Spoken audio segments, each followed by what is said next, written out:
அன்பிற்கினியவர்களே, இனிய வணக்கம்.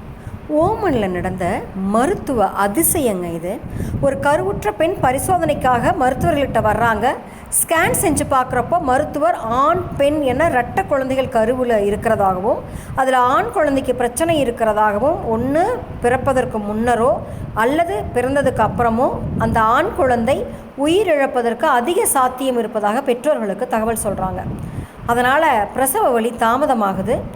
அதனால் என்ன பண்ணுறாங்கன்னா, சிசேரியன் செய்கிறதுக்கு பரிந்துரைக்கிறாங்க. சிசேரியன் செய்து குழந்தையை வெளியில் எடுக்கும்போது பிரசவ வலி தாமதத்துக்கான காரணத்தை மருத்துவர்கள் புரிஞ்சுக்கிறாங்க. அந்த காட்சி மருத்துவர்களை திகைக்க வச்சுது, குழப்பத்திலையும் ஆழ்த்துச்சு. ஏன்னா அந்த பெண் சிசு அந்த சிக்கலுக்குரிய ஆண் சிசுவின் கையை பற்றி பிடித்தபடி இருந்துச்சுங்களாம்.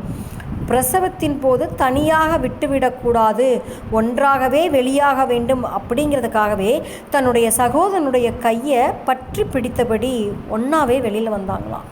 அறுவை சிகிச்சை செய்த அந்த மருத்துவர் விவரித்தார்களாம், பெண் சிசு அப்போதும் தனது சகோதரனை பிடிக்கவில்லை என்றால் அது முன்பே பிறந்திருக்கும், அதனால் அது உயிரிழந்தக்கவும் செய்யலாம். நிஜமாலுமே கடவுளோட கிருபையில் தான் இப்போ 2 குழந்தைகளுமே நல்லா வளர்ந்துட்டு வர்றாங்கன்னு சொன்னாங்களாம். சரிதானுங்களே நான் சொல்கிறது. கருணையின் பிறப்பிடம் பெண்.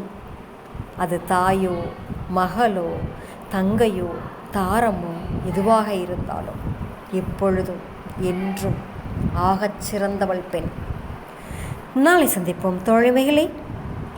மகிழ்வுடன் விஸ்டம் மெட்ரிக் மேல்நிலைப்பள்ளி, செய்யாற்றை வென்றான்.